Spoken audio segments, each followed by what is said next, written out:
Also, Bob Thompson sent me a note today. And this was after I had sent him the text from Ross Dellinger, John Canzano. I said, what are your thoughts on this? He's in a deposition, so he couldn't come on. But Jim Williams can help us with this. But there's a couple of quotes from Bob, former Fox Sports executive and media consultant. I think he means that they verbally agreed to a grant of rights, but until they see the media deal no one is signing, Washington State seems to feel the need, though, to go get pre-approval from their Board of Regents, which is what is happening. Number two, I still think they're going to act before the end of the month. San Diego State needs to know if they're in so they can then give their exit notice to the Mountain West Conference. And then this one, people are saying that this has been known for weeks, but this is from Bob Thompson. But if that was the case, they would have reported it, considering the uneven revenue sharing aspect, which is a different wrinkle. Yeah, he's right. I mean, especially when, as I was saying, you were in desperate need of a little drop of positive news, right? And if this was out there, I feel like that would have been like within hours. You would have had, you'd had Kirk Schultz calling up whoever, like, hey, we've agreed to this. So for that to be known for weeks, there's another problem with that, guys. And do you know what that is? It's that Robert Robbins was on Feinbaum and just said, well, I just mentioned that. No, I know. I'm following up and saying that, the whole known for weeks part, I'm just reiterating that he if didn't know. That was the case. Bob's saying, well, if there was an agreement, then it would have been in the media somehow or another. Well, then Arizona's president probably would have known about it too, right? If it was known for weeks, and he's here today within the last 30 minutes saying, I didn't know anything about the deal being done.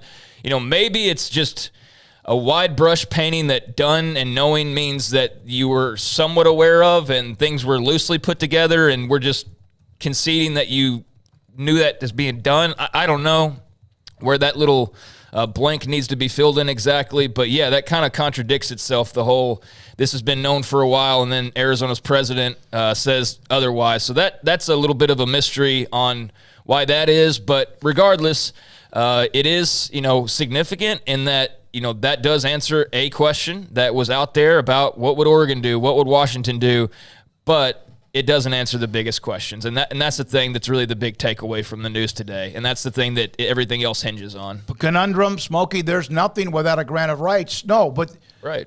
And I actually back and forth with Bob Thompson. Would you sign a grant of rights without knowing the details? And he would say you wouldn't think so. And that's not to throw water on anything, but it's just perhaps business. Now, give somebody authority to eventually approve and have the authority to say we're good. That's one thing. So it's significant to say, we're going to go merit-based and agree to take that step to do that, because that's not a given. Now, it's probably something you figured was going to happen because, there was probably – a little bit of cage rattling, I would imagine, from a bigger brand like an Oregon saying, okay, well, if we're going to still be a part of this now, then the whole other part of this about what are there realistic options? How much could they really strong arm the Pac-12 in this situation, right? I mean, how much can you say you want, and then you're threatening, well, what if you don't get it? Well, is that threat even legitimate? Is there even any, how much can they really strong arm the Pac-12? Where do they have to go? Because until I see a Big Ten invite become public, then they've only got so much leverage, but you do want to make them happy because you don't want them to then start to find their way to the Big 12, perhaps. So you do have to give a concession. So I do think that that's notable.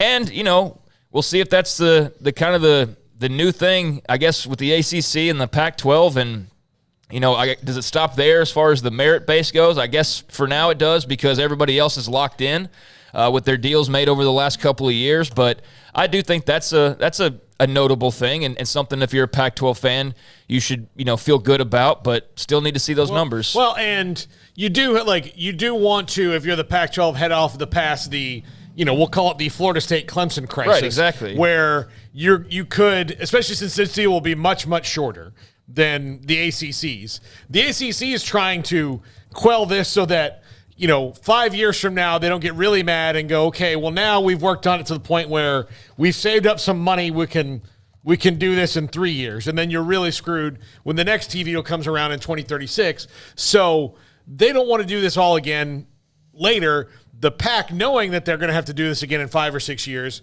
is just trying to be a little bit proactive and saying, okay, look, we don't want Oregon and Washington or whoever the teams are going to be the dominant in the conference to get pissed off because we didn't think of this after it was already out there in the ether. All right, here's another thing. If I gave you both a blank piece of paper and I said, listen, just sign it. We got a 3-year contract. I just need you to sign the paper. Just sign it. No, with no absolutely not. Of course not. Roger Dodger, what I understand is that San Diego State would miss the 24 season but could join the Pac-12 in 25. Rick Olson, we need to sign it to know what's in it. Right. That's the big blank that's missing from today's story is what did they've agreed to sign something if it's satisfactory, but what are they actually going to agree to in the end? That's the mystery because that's what we still don't know, and that's what I keep rolling back to is that's what it all hinges on is that actual deal itself, and that's the part that's not being reported on today, and that's what we'll all hopefully see here pretty soon because it does kind of feel like it's all sort of coming to a head as far as this little window here. All right, so news on basketball. Baylor